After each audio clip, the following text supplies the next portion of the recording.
vedeny na tuto stavbu. Je 54 metrů vysoký a nahoře hezká vyhlídka. Pokud máte někdo modlení kartu, tak tam platí i sem pro tady tento vítězný oblouk. Na polo postavili ještě jeden oblouk v Paříži.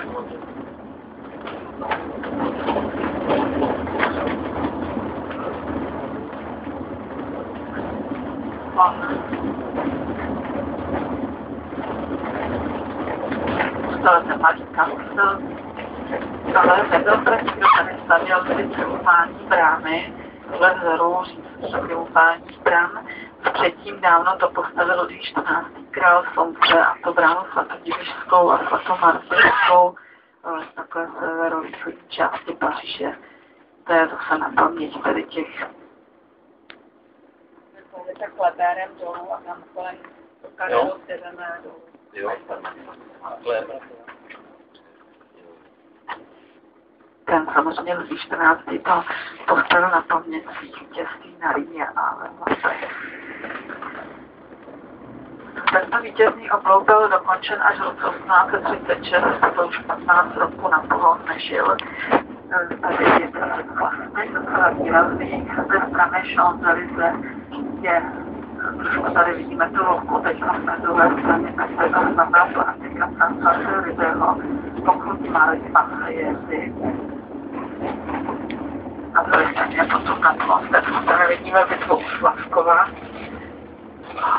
Celkem je jí 10 a ještě pod tím lesem nahoře je takový ústá v této straně pochoduje francouzská vláda. No, to je takže tohle můžu dělat tady přebíhat po Parc des Étoiles. No, tady je kleverčaný. Tak, tady toto je do války, to je pane vítězný se vrací jak jinak zpět. Tam je věčný oheň neznámého vojína, to se tady objevilo poprvé v roce 1920. A hlavně také se pustí na to náměstí 12 ulic. 11 ulic zase jsou jména slavných vojevůdců a i když jsme tam našli jméno Igo, tak to není spisovatel Viktor Igo, ale jeho otec. A ta 12. ulice, to jsou lidská, to je Champs-Élysées. Ono zpočátku to náměstí Étoile nebo Charles de Gaulle, takové náměstí se mělo jenom 7 ulic, tak to bylo to se představeno, nakonec máte 12 ulic, krásně potřebkovitě se to tam zbíhá. Nedaleko vítězného oblouku bydlel v jednom hostílku George Gershwin. Ten miloval nesmírně Paříž. Když chtěl napsat svoji skladbu Američan v Paříži, tak nevěděl, jak začít a říká se, že šel právě se na to náměstí Étoile a poslouchal jsem kravál při klaksonitě aut. A toho inspirovalo, že konečně začal teda tu symfonii hrát. A to jsem někde pustil, nebo ještě rozdruh. No a teď už teda projdeme ještě za Carrérem, uvidíte hezký výhled, máš Paříž, Eiffelovu věž na Martovo pole a vojenskou akademii a teď jdeme dolů. Potom k Eiffelově věži, takže už bychom se potom soustředili na tu organizaci tam a jak tam. Tak Eiffelova věž. Tak já se zřejmě budu opakovat, jestli jste všichni slyšeli, než otevřena byla 31. března roku 1889.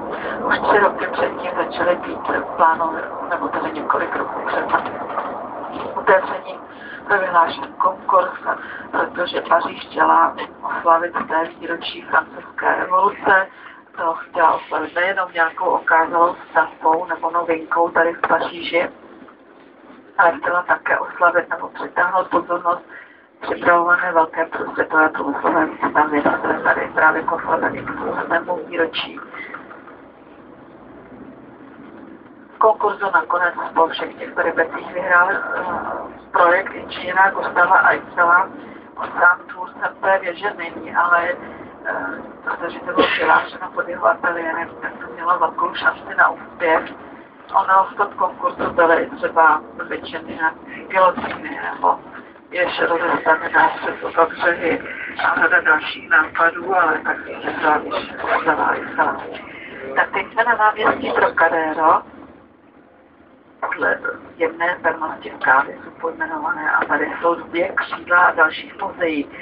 Jsou tady muzea námořnictva, tady je vpravo, to je opravdu velice muzeum, tam máte karta muzejní platí také, tam jsou ty historické bárky a své lodě. Pak je tady muzeum člověka, to je velmi prosklové muzeum, hodně navštěvované. A potom je vlastně, které na té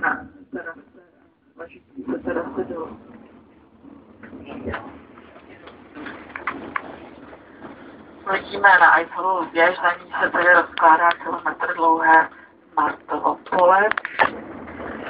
Eiffelova věž má až nahoru 1792 schodů.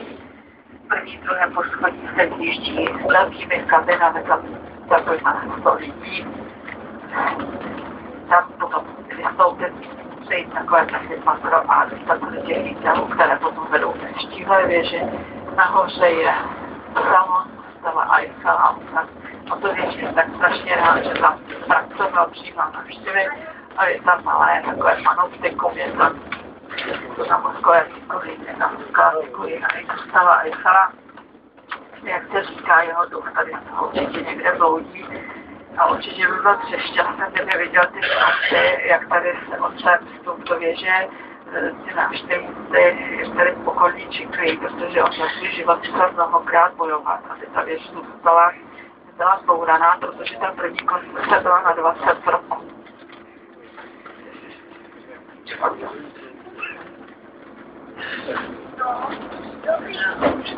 Víte, co ono to může být, ještě to není tak strašný, že je 9:10, tak jsme museli hned rychle se tam někam dobře postavit. Hlavně, aby to byl ten pilíř na výtah, jinak samozřejmě pilíř na schodiště má menší zátěž, ale schody vedou jenom do druhého poschodí, dál vás teda nepustí, pak už musíte jít výtahem. Takže prosím vás, tady si vemte, co budete potřebovat, budete procházet potom detektory, takže vám budou vyhazovat nějaké limonády, to se může stát. Ale tak tentokrát se můžete nechat si tady v autobuse, no, že vám budou odebírat, kdyby je tam našli. Takže my se teď postavíme do fronty a prostě si taky pokorně počkáme, jak všichni ostatní. Nahoru to stojí 13 €. Teď jsou tady 3 ceny, předospělé 13, mezi 12 a 24 je to myslím 9,90 a do 12 let je to ještě nižší. My tam budeme mít takového času, že na tom běhajícím displeji si přečtete, kolik to stojí. Tady budete mít docela dost čas, takže se obávám, že si to přečtete určitě několikrát. Tady pozor, většinou hned ten pilíř vlevo bývá pěší, když tam ten výtah jezdí, tak to je jenom pracovní průjezd tou věží, jestli je všechno v pořádku, to když to otevírají to v 9:30.